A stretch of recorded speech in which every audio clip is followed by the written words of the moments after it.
எந்த பெண்ணிடம் மகாலட்சுமி குடியிருப்பாள்? பொதுவாமா லக்ஷ்மி கடாட்சம், தெய்வ கடாட்சம், இது இரண்டிற்கும் இருக்கக்கூடிய வித்தியாசத்தை பத்தி இன்னைக்கு மக்கள் தெரிந்து கொள்ள வேண்டியது அவசியம். பொதுவா சொல்லுவாங்க பெண்ணுக்கு பெண் தான் எதிரி அப்படின்ற ஒரு பழமொழி உண்டு. இப்ப நீங்க ஒரு கேள்வி கேட்டிருக்கீங்க, எந்த பெண்ணிடம் லட்சுமி கடாட்சம் இருக்கிறது? கோரஜனை, குங்குமப்பூ, ஏலக்காய், கிராம்பு, பட்டு, தங்கம் இதெல்லாம் எழுதியிருக்காங்க. அப்போ இதுக்கும் மனுஷனுடைய சந்தோஷத்துக்கு ஏதோ ஒரு தொடர்பு இருக்கு இல்லையா? நிறைய பேர் கேட்பாங்க, குருஜி இதை நான் விழுந்து விழுந்து சாமி கும்பிடுறேன், அவ்வளவு பூஜை பண்றேன், எல்லா பூஜைகளும் தினசரி ஒண்ணு கூட மிஸ் பண்றது இல்ல, ஆனா நான் கேட்கிற வேண்டுதல் எனக்கு நடக்கல. காரணம் இவங்க கிட்டதான் லட்சுமி இருக்காங்க. ரொம்ப சூப்பர். நான் ஆக்சுவலா இந்த பதிவு ஸ்டார்ட் பண்ணும்போது கேதுவை நீச்சப்படுத்துவது எப்படி, மகாலட்சுமி கடாட்சம் நமக்கு எப்படி கிடைக்கும், நம்ம எப்படியெல்லாம் இருந்தா மகாலட்சுமி தாயார் நம்ம இல்லம் தேடி வருவாங்க. நிறைய பதிவுகள் நம்ம பேசியிருப்போம், மகாலட்சுமி இல்லம் தேடி வர இதை செய்யுங்க, அதை நீங்களே டைரக்டா இந்த கிளாஸ் மூலமா கத்துக்க போறீங்க. குருஜி உங்களுக்கு கத்துக் கொடுக்க போறாங்க. இரண்டே நாள் தான் இந்த வகுப்பு. கண்டிப்பா மிஸ் பண்ணிடாம இந்த வகுப்புல ஜாயின் பண்ணிக்கோங்க. வீடியோல தெரியுற நம்பருக்கு கால் பண்ணி வகுப்போட முழு விவரங்கள் கேட்டு தெரிஞ்சுக்கிட்டு இந்த ஆன்லைன் கிளாஸை நீங்க அட்டன் பண்ணலாம். எங்க இருந்தாலும் தாராளமா ஆன்லைன் கிளாஸ் அட்டன் பண்ணலாம். ஸோ யாருக்கெல்லாம் தேவையோ பயன்படுத்திக்கோங்க. ஆன்மீக பரிகார நேயர்கள் அனைவருக்கும் அன்பான வணக்கங்கள். இன்னைக்கு நம்ம யாரை சந்திக்க வந்திருக்கோம் அப்படின்னு பாத்தீங்கன்னா, அஸ்ட்ராலஜர், பிரணவ வாஸ்து நிபுணர் சிவகு சத்யசீலன் குருஜியை தான் சந்திக்க வந்திருக்கோம். வணக்கம் குருஜி. ஸ்ரீ குருப்பியோ நமஹா, ஸ்ரீ மாத்ரே நமஹா, ஓம் அகத்தி சாயி நமஹா. இறையடியார்கள் அனைவருக்கும் அன்பான வணக்கங்கள். வணக்கமா குருஜி. இன்னைக்கான டாபிக் என்ன அப்படின்னா, எந்த பெண்ணிடம் மகாலட்சுமி குடியிருப்பாள்? பொதுவாமா லக்ஷ்மி கடாட்சம், தெய்வ கடாட்சம், இது இரண்டிற்கும் இருக்கக்கூடிய வித்தியாசத்தை பத்தி இன்னைக்கு மக்கள் தெரிந்து கொள்ள வேண்டியது அவசியம். தெய்வ கடாட்சத்திற்கு பக்தி முக்கியம், லக்ஷ்மி கடாட்சத்திற்கு ஆரோக்கியம், மகிழ்ச்சி மட்டும்தான் முக்கியம். பொதுவா சொல்லுவாங்க பெண்ணுக்கு பெண் தான் எதிரி அப்படின்ற ஒரு பழமொழி உண்டு. இப்ப நீங்க ஒரு கேள்வி கேட்டிருக்கீங்க, எந்த பெண்ணிடம் லக்ஷ்மி கடாட்சம் இருக்கிறது? பொதுவா யாருடைய மகிழ்ச்சியை பார்த்து நாம் பொறாமைப்படுகிறோமோ அந்த மகிழ்ச்சியாக இருப்பவரிடத்தில் லட்சுமி இருக்கிறார். அவ்வளவுதான் விஷயம். அவங்க கிட்டதான் என்ன பண்றாங்கன்னா அம்பாள் இருக்கிறாங்க. மகிழ்ச்சி அப்படின்ற ஒரு விஷயத்த எனக்கு உருவாக்கிக்க தெரியல, நான் இன்னும் ஒருத்தவங்க கிட்டதான் அதை தேடுறேன், அது எனக்கு கிடைக்கலன்னு விரக்தியா புலம்பிக்கிட்டு இருக்கவங்க கிட்ட அலக்ஷ்மி இருக்காங்கன்னு அர்த்தம். புரியுதுங்களா? இப்ப நம்ம மக்களுடைய பார்வையில மகாலட்சுமி அப்படின்னா யாருன்னு இருக்கிறாங்கன்னா, யாரு ரொம்ப தெய்வீகமா கையெடுத்து கும்பிடுற மாதிரி இருக்காங்களோ இவங்கள்ட்ட தான் மகாலட்சுமி இருக்காங்க அப்படின்ற ஒரு மனநிலை இருக்கிறது. இப்ப தெய்வீகம் அப்படின்னு வரும்பொழுது அங்க அழியக்கூடியது எது அப்படின்னா, காசு அழிஞ்சிரும், பணம் அழிஞ்சிரும், உடலாசை அழிஞ்சு போயிடும். இதெல்லாம் தெய்வீகத்தன்மை. ஒருத்தவங்க தெய்வீகமா இருக்கவங்களை பார்த்து நமக்கு தப்பா பார்க்க தோணுமா? தோணாது. அவங்கள நம்ம அம்மாவை எப்படி பார்ப்போமோ அப்படிதான் பார்ப்போம். ஒருத்தவங்க அழகா இருக்காங்க, சுறுசுறுப்பா இருக்காங்க, நல்லா பாடுறாங்க, நல்லா வேலை செய்யறாங்க, தன்னுடைய அழகை பராமரிக்கிறதுல எந்த குறையும் இல்லை, எல்லா மனிதர்களையுமே அனுசரணை செய்து வாழ்க்கையில யாரையுமே பகச்சிக்காம இருக்காங்கன்னா இவங்கெல்லாம் பாத்தீங்கன்னா சுக்கிரனுடைய அம்சம். இவங்க கிட்ட வழிபாடு இல்லாமலே லட்சுமி இருக்கிறான். என்ன ஒருத்தவங்க ஒரு கேள்வி கேட்டாங்க, குருஜி நீங்க புடவை கட்டினாதான் அம்பாள் இருக்காங்கன்னு சொல்றீங்க, நகை போட்டாதான் அம்பாள் இருக்காங்கன்னு சொல்றீங்க, இந்த வெளிநாட்டுல உள்ளவங்க எல்லாம் எப்படி குருஜி வாழ்றாங்க, அவங்க கிட்ட எல்லாம் பணம் எப்படி தங்குது, இப்ப பொட்டு வச்சாதான் இந்து தர்மத்துல அம்பாள் வருவா, சடப்பினாதான் வருவா, தலைமுடி விரிச்சு போட்டுனால வரமாட்டா அப்படின்னா, அப்ப பணம் இருக்கவங்களை பார்த்தா இவங்களை விட அவங்க தானே மேன்மையா இருக்காங்க. அப்ப எப்படி இந்த இடத்துல அப்படின்னா, ஒரு விஷயத்த நம்ம நல்லா புரிஞ்சுக்கணுமா, அது எனக்கு ரொம்ப பெரிய குழப்பத்தை தந்தது. ஆமால நம்ம இப்படி எல்லாம் சொல்றோம் இல்லையா, நம்ம முன்னோர்கள் இப்படி எல்லாம் சொல்லி இருக்காங்க இல்லையா, அப்புறம் எப்படி மற்ற நாடுகளுக்கும் நமக்கும் அது வேறுபடுது? பணம்னா எல்லா இடத்துலயுமே வேறு தாள்களாக இருக்கிறது, ஆனா மதிப்பு ஒண்ணுதானே அப்படின்னு நான் என்ன பண்ண ஆரம்பிச்சேன்னா நிறைய யோசிக்க ஆரம்பித்தேன். அதுக்கு பிறகுதான் புரிந்தது, தெய்வ கடாட்சம் என்பது அதர்மத்தின் வழியில் செல்லாமல் முக்திக்கு வழிவகுத்து அழைத்து செல்வது. அதற்கு பணம் தேவையில்லை. ஒருவன் தெய்வ அருளை பெறுவதற்கு அன்பும் பக்தியும் தான் தேவையே தவிர என்ன தேவை கிடையாது, பணம் தேவை இல்லை. சாதாரணமா கையெடுத்து வணங்கினாலே தெய்வம் காட்சி கொடுக்கும். ஆனா அந்த லக்ஷ்மி வழிபாட்டுக்குரிய பொருளை நம்ம முன்னோர்கள் என்ன பண்ணிருக்காங்கன்னா இருக்கிற எல்லா பணம் உயர்ந்த பொருளும் இருக்கணும்னு எழுதியிருக்காங்க. கோரஜனை, குங்குமப்பூ, ஏலக்காய், கிராம்பு, பட்டு, தங்கம் இதெல்லாம் எழுதியிருக்காங்க. அப்போ இதுக்கும் மனுஷனுடைய சந்தோஷத்துக்கு ஏதோ ஒரு தொடர்பு இருக்கு இல்லையா? அப்ப அதுல நம்ம கவனிச்சு பார்த்தா தெரியுது. இன்னொன்னு ஒரு பெரிய விஷயத்த நான் கவனிச்சோமா, என்னன்னா ஒரு பஞ்சாங்கத்திலேயே எழுதியிருக்கிறாங்க. என்ன அப்படின்னா, வெளியில் புறப்படும் பொழுது தாசியை பார்த்து சென்றால் காரிய வெற்றி, லக்ஷ்மி அருள் கிடைக்கும்னு எழுதி இருக்குது. இதை நான் பொய் சொல்லல. இன்னைக்கும் எல்லா சாஸ்திரத்திலுமே சகுன சாஸ்திரத்துல எழுதியிருக்கிறது. எல்லாருக்குமே என்ன தோணும்? பொதுவா லக்ஷ்மி என்பவள் கற்பொழுக்கத்தோடு இருப்பவளிடம் உறைவாள் அப்படின்னு இருக்குதுன்னு தோணும். இது எப்படி இந்த மாதிரி ஒரு விஷயத்தை எழுதியிருக்காங்கன்னு நான் போட்டு மண்டையை பிச்சுட்டேன், இது எப்படி சாத்தியமாகும்னு. அப்புறம் ஒரு விஷயம் நமக்கு புரிகிறது. பொதுவா அதுல ஒரு தன்மை என்னன்னா, யாருக்கு யாருக்கு என்ன தேவைன்னு எந்த ஒரு மகிழ்ச்சியை கொடுத்தாலும் அங்க லக்ஷ்மி இருக்கான்றது அப்புறம் தான் புரியுது. அதாவது லக்ஷ்மி யாருக்கிட்ட இருக்காங்கன்னா, ஒருவருடைய தேவையை அறிந்து அந்த சோலுக்கு இதை கொடுத்தாதான் அது சந்தோஷப்படும்ன்றதை தெரிந்து புரிந்து கொடுக்குறாங்க தெரியுமா, அவங்கதான் லக்ஷ்மியினுடைய அருள் பெற்றவர்கள். அப்போ இந்த இடத்துல பாத்தீங்கன்னா, ஒரு ஆணுடைய தாகத்தை அந்த காலத்தில் ஒரு தாசி தீர்த்திருக்கிறாள். அதனால் அவளிடம் பணம் புழங்கி இருக்கிறது. இது மேற்கோள் கோட்டிய ஒரு விஷயம். ஆனா அதை நம்ம அப்படி எடுத்துக்கணும்னு அவசியம் இல்லை. ஒரு குழந்தை எந்த குழந்தை பசிக்கிறதோ அந்த பசிக்கிற குழந்தைக்கு சரியான சாப்பாடு கொடுக்கும் பொழுது அது ஒரு நிறைவு அடையுது இல்ல, அந்த நிறைவின் மூலம் நமக்கு பணம் வருது. அப்ப துன்பத்துல ஒருத்த கஷ்டப்படுறான்னா அந்த கஷ்டத்தை தட்டி கொடுத்து அவனுக்கு ஒரு ஆறுதல் சொல்லி அடுத்த கட்டத்துக்கு நம்ம நகர்த்தி விடுறோம் இல்லையா, அங்க லட்சுமி இருக்குது. இதை செய்யற பெண்கள் கிட்ட லட்சுமி இருக்காங்க. புரியுதா? அப்ப இந்த மனநிலை ஒருத்தருக்கு வரணும்னா என்ன இருக்கக்கூடாது? பகை இருக்கக்கூடாது, பொறாமை இருக்கக்கூடாது, எதுவுமே கூடாது. அப்போ நல்ல ஒரு விஷயத்த புரிஞ்சுக்கணும். நான் காலையில எழுந்திருக்கிறேன், பிரம்ம முகூர்த்தத்துல விளக்கேத்துற, வழிபாடு பூஜை புனஸ்காரங்கள் எல்லாம் செய்கிற, தெய்வத்துக்கு தேவையான எல்லா கைங்கரியங்களையுமே பண்ணிட்டீங்க. உங்களை சுத்தி இருக்கக்கூடிய மனிதர்களுக்கு தகுந்த உணர்வுகளை நீங்கள் நிரப்பி இருக்கிறீர்களா? அதுதான் முதல் கேள்வி. அவங்கள நீங்க எந்த அளவுக்கு புரிஞ்சிட்டு இருக்கீங்க, அவங்க தேவைகளை எப்படி நீங்க ஒரு கணவனுக்கு ஒரு பெண்ணால் என்ன தேவையை கொடுக்க முடியும், அதை பண்ணிருக்கோமா? முதல் கேள்வி. ஒரு குழந்தைகளுக்கு அம்மாவாக என்ன செய்ய முடியும், பண்ணிருக்கோமா? இரண்டாவது கேள்வி. உறவுகளுக்கு ஒரு நல்ல மனிதராக இவங்க கிட்ட போனா இந்த பாசிட்டிவ்லாம் இருக்குன்னு உருவாக்கி இருக்கோமா? மூணாவது கேள்வி. இதை மூணையுமே நிரப்ப தெரிந்த எல்லாருக்கிட்டையுமே லட்சுமி இருக்காங்கம்மா. புரியுதுங்களா? நீங்க வெறும் தெய்வீகத்தை மட்டும் வச்சுக்கிட்டு உங்க வீட்டுக்காரோட பிரச்சனை, பிள்ளைகள் கருத்து வேறுபாடோட இருக்கு, அதே போல உறவுகள் ஃப்ரெண்டு யாருமே இல்லைன்னா உங்ககிட்ட லட்சுமி இல்லை. ஏன்னா உங்ககிட்டயும் மகிழ்ச்சி இல்லைன்னு அர்த்தம். இங்கேயே அடி வாங்கிடும் இல்லையா? அப்போ ஒரு உறவுகளையும் குடும்ப உறுப்பினர்களையும் வசீகரித்து பழக தெரியாத உங்களுக்கு பணமே வராது, பூமி வாழ்க்கையே கிடைக்காது. அதனால தான் அஷ்டலட்சுமிகள் இருக்காங்க இல்லையா, நல்லா கவனிச்சு பாருங்க.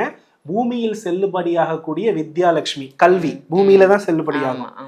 பூமி வாழ்க்கையில உடம்புக்கு தேவையான தங்க நகை போடுறது தனலட்சுமி, இங்கதான் செல்லுபடியாகும்.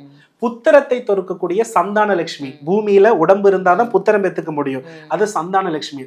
உடம்புக்கு தேவையான சாப்பாடு தானிய லட்சுமி. இப்படி எல்லா லட்சுமியுமே பூமி வாழ்க்கையில் இருக்கக்கூடிய மனிதர்களோடு தொடர்புடைய விஷயத்துலதான் இருக்குது. இப்ப மனிதர்களோடு நான் தொடர்பே இல்லை, நான் கடவுளோட மட்டும்தான் இணங்கி இருக்கேன், என் கூட யாருமே எனக்குன்னு கிடையாதுன்னு ஒரு வார்த்தை சொல்லிட்டீங்கன்னா நீங்க எவ்வளவு பக்தியா இருந்தாலும் உங்ககிட்ட லட்சுமி அருள் இல்லைன்றதுதான் அர்த்தம். அதனாலதான் நீங்க சாமி கும்பிட்டு கடனாளியா இருக்கீங்க. நிறைய பேர் கேட்பாங்க, குருஜி இதை நான் விழுந்து விழுந்து சாமி கும்பிடுறேன், அவ்வளவு பூஜை பண்றேன், எல்லா பூஜைகளும் தினசரி ஒண்ணு கூட மிஸ் பண்றது இல்ல, ஆனா நான் கேட்கிற வேண்டுதல் எனக்கு நடக்கல. காரணம் என்னன்னா, கணவர்கிட்ட உட்கார்ந்து 1/2 மணி நேரம் பேசி ஒருத்தருக்கு ஒருத்தர்ல புரிதல் இருந்தா அது சரியா போயிடும்.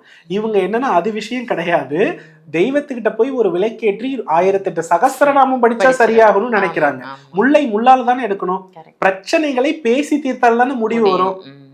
தீர்க்க முடியாத ஒரு பிரிவு இருக்கிறது என்றால் அப்ப நம்ம விரதம் இருந்து தெய்வத்துக்கிட்ட விதியை மாற்றலாம். சின்ன சின்ன விஷயத்துக்கு எல்லாமே தெய்வத்திட்ட போய் முறையிடுவது சரியா? அப்ப நான் ஒரு விஷயத்த மட்டும் கண்டுபிடிச்சோமா, யாரெல்லாம் முகம் நிறைய மஞ்சள், யாரெல்லாம் பெரிய குங்கும பொட்டு, யாரெல்லாம் படத்துல வர KR விஜயா மாதிரி தன்னை ஒரு கற்பனை பண்ணி வச்சிருக்கிற அத்தனை பெண்களும் திருமண வாழ்க்கையிலிருந்தும் உறவுகளிடமிருந்து விடுபட்டவர்கள். இப்படிப்பட்ட தோற்றத்தில் இருக்கிற அத்தனை பெண்களுக்கும் யூட்ரஸ் வேலை செய்யல. அவங்களுடைய முகத்துல அந்த கருமையான மங்குன்னு சொல்றோம் இல்லையா, அது ஏதோ ஒரு வகையில வந்துடுது. இவங்க மனிதர்களோடு ஒத்தே போகல, பெரும் நோயாளிகளாக இருக்கிறார்கள். நீங்க நல்லா கவனிச்சு பாருங்க, உங்க வாழ்க்கையில யாரெல்லாம் அம்பாள் படத்துல வர KR விஜய் அம்மா தோற்றத்துல இருக்காங்கன்னு பாருங்க. இருக்காங்க, நிறைய பேர் இருக்காங்க இல்லையா? அந்த தோற்றத்துல உள்ளவங்க ஒருத்தராவது திருமண வாழ்க்கையில நல்லா இருக்காங்களான்னு என்கிட்ட நீங்க கணிச்சு சொல்லுங்க. இல்ல எனக்கு தெரிஞ்சே கொஸ்டின் மார்க் தானே. அதே விஷயத்துல தனக்குன்னு உணவு, தன்னுடைய உடற்பயிற்சி, தன்னுடைய மகிழ்ச்சியில சாக்ரிஃபைஸ் பண்ணாம உருவாக்கி தன்னுடைய சந்தோஷத்தை என்னாலேயே உருவாக்க முடியுது, இவங்களாலதான் கிடைக்கணும்னு எனக்கு அவசியமே இல்லை, நானே அதை கொடுப்பேன்ற ஒரு மனநிலை உள்ளவங்க இடத்துலதான் லக்ஷ்மி இருக்காங்க. அப்போ நல்லா கவனிச்சு பாருங்க, சுறுசுறுப்பான பெண், அப்போ உடற்பயிற்சி இருந்தாதான் அவன் சுறுசுறுப்பா இருப்பான். ஆரோக்கியமான உணவு உள்ள முன், அப்ப அந்த இடத்துல நல்ல டயட் இருந்தாதான் அவ லக்ஷ்மியினுடைய அருள் பெற்றவள். எல்லா நண்பர்களையும் உறவுகளையும் சந்தோஷப்படுத்துபவள். இது இருந்தாதான் அவளுக்கு இந்த பூமி வாழ்க்கையில நிறைய பேர் வந்தாதான் இப்படிப்பட்ட மகாராணியான்னு சொல்லுவாங்க. இதை சமாளிக்க தெரிந்தவள்கிட்ட தான் லக்ஷ்மி இருக்கும். அதுக்கு அடுத்தபடியா வீட்டுக்கு வந்தவங்களுக்கு நல்ல சாப்பாடு போட்டு, அது வெஜ்ஜோ நான்வெஜ்ஜோ அவங்க கலாச்சார முறைப்படி அறுசுவை உணவு அள்ளி கொடுப்பது. இந்த கேரக்டர் எந்த பெண்ணுகிட்ட இருக்கோ அந்த வீட்டுல செல்வம் குவியுமா. இவ்வளவுதாமா விஷயம். இதை தவிர லக்ஷ்மி வேற எங்கேயுமே இல்லை. லக்ஷ்மி என்பவள் ஹாப்பி ஹார்மோன்ஸ் அப்படின்னு சொல்லக்கூடிய உணர்வுகளில் இருக்கிறாளே தவிர பக்தியில் இல்லை. அதனால தான் அம்பாளுடைய கதையை நீங்க எல்லாத்திலுமே கவனிச்சு பார்த்தா, அம்பாள் வயது முதிர்ந்த ஒரு பெண் தோற்றத்தில் வருவாள், இவள் தானம் கொடுக்க மறுத்து விட்டாள், அதனால் அம்பாள் சபித்து விட்டாள். இதை தவிர வேற எதையாவது இருக்குன்னு நீங்க கவனிச்சிருக்கீங்களா? அப்போ இதுல இருந்து நம்ம என்ன புரிஞ்சுக்கணும்னா, சாப்பாடு மட்டும் கிடையாது, ஒருத்தவங்களுக்கு என்ன தேவை என்பதை உணர்ந்து கொடுக்கிற நபரா நாம இருந்துட்டோம்னா நம்ம மகாலட்சுமி படி ஓட தேவையே இல்லை, நம்மளை தேடி எல்லாம் வந்துகிட்டே இருக்கும். அதனாலதான் கொடுப்பதை நீ பெறுகிறாய், எது கொடுக்கிறாயோ அது உனக்கு திரும்ப வருகிறது. அப்ப நம்ம என்ன பண்ணணும்னா, கொடுக்கறத நம்ம ஹேபிட்டா வச்சுக்கணும். இதை செய்வாங்கன்னு கொடுக்க கூடாது. அது முக்கியம். ஒரு சாப்பாடு போட்டா அவன் 2 நாள் உழைப்பான் நமக்குன்றத இருக்கக்கூடாது. என்னுடைய கடமை, என்னுடைய மகிழ்ச்சி இன்னொருத்தவங்களுக்கு சாப்பாடு கொடுக்கறதுல இருக்கு. என்னுடைய கடமை என்னுடைய கணவரை சந்தோஷப்படுத்துறதுல இருக்கு. என்னுடைய கடமை என் பிள்ளைகளுக்கிட்ட 1/2 மணி நேரம் பேசி அவங்க பிரச்சனையை தீர்க்கி சமாளிக்கிறதுல இருக்கு. இதை ஒரு தாய் ஃபோக்கஸ் பண்ணாம பூஜையாலேயே சமாளிச்சிடலான்னு எந்த தாய் நினைக்கிறீங்களோ அந்த தாயோடைய குடும்பம் வீட்டுக்குள்ள தீவு மாதிரி தான் இருக்கும். இதுதான் உண்மை. இப்படிதான் இந்து தர்மம் போயிட்டு இருக்குது. அப்பதான் ஒரு கேள்வி எல்லாருமே கேட்கறாங்க, நீ இவ்வளவு வழிபாடு பண்ணி பூஜை பண்ணி உன் வீட்டுக்காருக்கு ஏன் ஹார்ட் அட்டாக் வந்தது அப்படின்னு கேட்டா, வீட்டுக்காரோட ஒரு நாள் கூட சந்தோஷமா பேசல, இல்ல ஸ்ட்ரெஸ். எங்க இருந்து அவருக்கு மனநிலை நல்லா இருக்கும்? பிள்ளைங்க பேச்சை கேட்க மாட்டேன், இந்த பிள்ளைகளுடைய மனசையே புரிஞ்சுக்கல, எப்படி நல்லா இருக்கும்? நீங்க 4 மணிக்கு எழுந்திருக்கிறதுக்கு ஐடி ஒர்க் 2 மணி வரையும் பார்த்துட்டு வந்திருக்க பையனை எழுப்பி, எழுந்திருப்பா இதை இப்படி பண்ணாதான் நம்ம வீட்டுல அம்பாள் வருவான்னு சொன்னா, அப்ப நீங்க அந்த பிள்ளையோடைய உணர்வை என்னவா நீங்க புரிஞ்சுக்கிட்டீங்க? பக்தி என்ற பெயர்ல இதுதான் நடக்குது. நிறைய பேர் குடும்பத்துல ஒரு 30% சைவர்கள், 70% தமிழ்நாட்டுல அசைவ உணவு தான். இப்ப நல்லா கவனிச்சு பாருங்க, ஒருத்தவங்க யாரோ சொன்னாங்கன்றதுக்காக இவங்க இளமையில எல்லாத்துலயுமே சாப்பிட்டு 60 வயசுக்கு மேல சைவமா மாறுவாங்க. வாழ்ந்துட்டு இருக்க பிள்ளைகளை நீ சைவமா மாறுன்னு சொன்னா அந்த பிள்ளைகள் என்ன பண்ணுவோம்? அப்போ உன் பிள்ளைகளுடைய உணர்வை பார்த்து பகிரக்கூடிய தாயாக நம்ம இல்லைன்னும் போது அங்க எப்படிமா பணம் வரும்? இதை சொன்னா என் பிள்ளைகள் என் பேச்சை கேட்க மாட்டேங்கிறது அப்படின்ற ஒரு விஷயங்கள். அப்ப என்னன்னா, யாருமே தன்னுடைய உணர்வுகளை அடக்கி கொள்ளக்கூடாது. ஹாப்பியா இருக்கணும், சூப்பரா இருக்கணும். அந்த ஹாப்பில இன்னும் ஒருத்தவங்க காயப்படுறதோ சபிக்கிற அளவுக்கு இருக்கிறதோ நாம இருக்கக்கூடாது. நல்லா கவனிச்சு பார்த்தீங்கன்னா, இந்த ஆன்மீக கோலத்தில் இருக்கிற அத்தனை பேருக்கும் கோபத்தோடைய உச்சம் அதிகமா இருக்கும். அதை பழிவாங்கிற குணம் அப்படியே மனசுலயே இருக்கும். இதனால இவங்களால யாருக்கிட்டையுமே பேசவே முடியாது. இந்த மகிழ்ச்சியா இருக்காங்க தெரியுமா, அவங்க எதையுமே மனசுக்குள்ள வச்சுக்கவே மாட்டாங்க, ஹாப்பியா போவாங்க. அப்போ யாருக்கு வஞ்சகம் பழிவாங்கும் குணம் இருக்குதுன்னா அவங்க மனிதர்களையே பயன்படுத்த தெரியாதவங்கன்னு அர்த்தம். யாருக்கெல்லாம் அது ஒரு இன்சிடென்ட் அவ்வளோதான், நான் அடுத்த என்னுடைய விஷயத்தை நான் பார்க்கணும், அதையே நான் நினச்சிட்டு இருந்தேன்னா என் லைஃப்பில் எனக்கு அடுத்த கட்டம் நான் போக மாட்டேன் அப்படின்னு யார் திங்க் பண்ணுறாங்களோ இவங்க கிட்ட லக்ஷ்மி அருள் சூப்பராக இருக்குன்னு அர்த்தமா. இந்த கேரக்டர் இருந்தால் அம்பாள் அபிராமி அந்தாதியில இருக்கு இல்லையா, கலையாத கல்வியும் குறையாத செல்வமும் இருக்கு இல்லையா, அதுல தாண்டி அதுல ஒரு விஷயம் வரும், வயது என்னைக்குமே இளமையா இருக்கணும்ன்றதும் அதுல வரும். அம்பாள் சந்திரன் அம்சம் உள்ளவன். சோ மகிழ்ச்சி எங்க இருக்கிறதோ அங்கு லக்ஷ்மி இருக்கிறார். சுறுசுறுப்பு எங்க இருக்கிறதோ அங்கு லக்ஷ்மி இருக்கிறார். ஸோ லக்ஷ்மிக்கும் தெய்வ கடாட்சத்திற்கும் இங்கு சம்பந்தம் இல்லை. உங்கள் உறவுகள் மனிதர்களுடைய உணர்வுகளை புரிந்தவன் தான் பூமியில் சிறப்பாக வாழ முடியும். மனித உணர்வுகளுக்கு மதிப்பளிக்காத யாரும் தெய்வத்தை வழிபட்டு பிரயோஜனம் இல்லை, இல்லை, இல்லவே இல்லை. சோ இவங்க கிட்டதான் லக்ஷ்மி இருக்காங்க. ரொம்ப சூப்பர். நான் ஆக்சுவலா இந்த பதிவு ஸ்டார்ட் பண்ணும்போது நல்லா அழகா ட்ரெஸ் பண்ணி பூ வச்சு பொட்டு வச்சு இப்படிதான் நீங்க தப்பு இல்ல. அதாவது தன் கணவனுக்கு தன் மனைவி உண்மையாக இருக்கிறாள் அப்படின்றது எங்க இருக்குன்னா, அவள் தன்னுடைய கணவனுக்கு எந்தெந்த வகையிலெல்லாம் அவளுடைய தேவையை பூர்த்தி செய்கிறாள். தேவையை பூர்த்தி செய்வதில் தான் அம்பாள் இருக்கிறார். அதற்கு பிறகு மகிழ்ச்சியா இருந்தாலே அந்த பொண்ணு வந்து பூ வைக்கிறது, பொட்டு வைக்கிறது, எல்லாம் தானா வந்துடும். அதுல ஒரு மகிழ்ச்சி தெரியும். சோ அதனாலதான் மகாலட்சுமியை சுக்கிரன்னு சொல்லியிருக்காங்க. சுக்கிரனுடைய கேரக்டர் எடுத்து பாத்தீங்கன்னா மகிழ்ச்சி, கவர்ச்சி, சிற்றின்பம், நிறைய சுத்துறது, என்ஜாய் பண்றது, இப்படிதான் போட்டிருக்குமே தவிர அவர் அசுர குருவாக தான் கற்பனை செய்யப்படுகிறாரே தவிர, உருவகப்படுத்துறாரே தவிர தேவகுருவாக இல்லை. நீங்க தேவகுரு நிலையில் வரும் பொழுது இங்க முழுக்க முழுக்க என்ன ஆகிடும்னா, உடல் சம்பந்தப்பட்ட விஷயத்திற்கு ஒழுக்கம் அப்படின்றதுல நம்ம என்ன பண்ணிடுவோம்னா, நம்ம மகிழ்ச்சியை சாக்ரிஃபைஸ் பண்ணிடுவோம். பொறுமை நிறைய காத்துருவோம். நம்ம என்ன பண்ண மாட்டோம்னா, வெளி உலகத்தையே பார்க்க மாட்டோம். வெளி உலகம்னா என்னன்னே தெரியாது. சோ இந்த மகிழ்ச்சியை உருவாக்கிய கற்பொழுக்கத்தை நம்மளால என்ன பண்ண முடியும், சூப்பரா பாதுகாத்துக்க முடியும். இதுதான் உண்மை. கண்டிப்பா இதை விட ஒரு தெளிவான விளக்கம் இருக்குமா அப்படின்னு நிச்சயமா எனக்கு தெரியல. மக்களுமே கமெண்ட்ல சொல்லுவாங்க, என்ன அவ்வளோ ஒரு அழகா எந்த பெண்ணுகிட்ட மகாலட்சுமி இருப்பா, பெண்ணை எப்படி இருக்கும். நிறைய பெண்கள் என்கிட்ட சொல்லியிருக்காங்கம்மா, நிறைய தெய்வ பக்தியில் உள்ள பெண்கள் தன் கணவர் மேல சந்தேகப்படுறாங்க. என் வீட்டுக்காரர் மாறணும் தான் இப்படி பண்றோம். அப்போ இந்த இடத்துல அவர் அட்ராக்ட் ஆகிற அளவுக்கு உங்களை நீங்க தகுதிப்படுத்திக் கொள்வது பக்தியில் இல்லை, உங்களை பக்குவப்படுத்தி நீங்க மகிழ்ச்சியில வச்சுக்கிறது. நீங்க சிரிச்சிட்டீங்கனாலே அங்க முடிஞ்சிருச்சு, ஏதோ ஒண்ணு நடக்குது. அப்போ நம்ம மேல நம்ம எதிரிக்கு கொடுக்குற, என்னுடைய கான்செப்ட் என்ன தெரியுமா, எதிரிக்கு வந்து பரிசளிக்கணும்னா நம் புன்னகையையும் நம் மகிழ்ச்சியையும் பரிசளிப்பதை தவிர வேற எதுவுமே கிடையாது. நம்ம அதை பார்த்து தோண்டுட்டோம்னா ரொம்ப கஷ்டம். என்னுடைய கான்செப்ட் எப்போதுமே அப்படிதான். எப்படி இவர் நல்லா இருக்காருன்னு எனக்கு கேள்வி கேட்டா, என்னுடைய மகிழ்ச்சியை நான் யாருக்கும் எப்போதும் என்ன பண்ணிக்க மாட்டேன்னா, சாக்ரிஃபைஸ் பண்ண மாட்டேன். இன்னும் ஒருத்தவங்க கிட்ட அதை தேடவும் மாட்டேன். எனக்கு பிடிச்சதை நான் அழகா பண்ணிட்டு நான் ஹாப்பியா இருக்கிறது தான். லக்ஷ்மி பூஜை பண்ணி அதோடைய சீக்கிரட்டை சொல்லி வெற்றி அடைஞ்சு அந்த மகாலட்சுமிக்கு பிறகு ஏன் நேம் எல்லா பெண்களுக்கும் ஞாபகம் வருதுன்னா அதோடைய ரீசன் இதுதான். சூப்பர். உங்களோட சீக்கிரட்டும் மக்களுக்கு சொல்லிட்டீங்க. ரொம்ப ரொம்ப ஒரு அற்புதமான தகவல். நானுமே நிறைய விஷயங்கள் இதன் மூலமா தெரிஞ்சுக்கிட்டேன் அப்படின்னு தான் சொல்லணும். ரொம்ப சூப்பரா சொன்னீங்க குருஜி. நன்றி. நல்லதுமா. வெற்றிவேல் முருகா. இந்த பதிவு உங்க எல்லாருக்கும் பயனுள்ள பதிவா அமைஞ்சிருக்கும் அப்படின்னு நினைக்கிறேன். இந்த பதிவு உங்களுக்கு ரொம்ப பிடிச்சிருந்ததுன்னா இதை கண்டிப்பா மற்றவங்களுக்கும் ஷேர் பண்ணுங்க. குபேரரை பத்தி அவங்களும் தெரிஞ்சுக்கிட்டும். மறக்காம ஆன்மீக பரிகாரம் நம்ம சேனலை சப்ஸ்கிரைப் பண்ணிக்கோங்க. இதே மாதிரி வேற ஒரு நல்ல நிகழ்ச்சியில உங்க எல்லாரையும் சந்திக்கின்றேன். நன்றி, வணக்கம். கேதுவை நீச்சப்படுத்துவது எப்படி, மகாலட்சுமி கடாட்சம் நமக்கு எப்படி கிடைக்கும், நம்ம எப்படியெல்லாம் இருந்தா மகாலட்சுமி தாயார் நம்ம இல்லம் தேடி வருவாங்க. நிறைய பதிவுகள் நம்ம பேசியிருப்போம். மகாலட்சுமி இல்லம் தேடி வர இதை செய்யுங்க. அதை நீங்களே டைரக்டா இந்த கிளாஸ் மூலமா கத்துக்க போறீங்க. குருஜி உங்களுக்கு கத்துக் கொடுக்க போறாங்க. இரண்டே நாள் தான் இந்த வகுப்பு. கண்டிப்பா மிஸ் பண்ணிடாம இந்த வகுப்புல ஜாயின் பண்ணிக்கோங்க. வீடியோல தெரியுற நம்பருக்கு கால் பண்ணி வகுப்போட முழு விவரங்கள் கேட்டு தெரிஞ்சுக்கிட்டு இந்த ஆன்லைன் கிளாஸை நீங்க அட்டன் பண்ணலாம். எங்க இருந்தாலும் தாராளமா ஆன்லைன் கிளாஸ் அட்டன் பண்ணலாம். ஸோ யாருக்கெல்லாம் தேவையோ பயன்படுத்திக்கோங்க.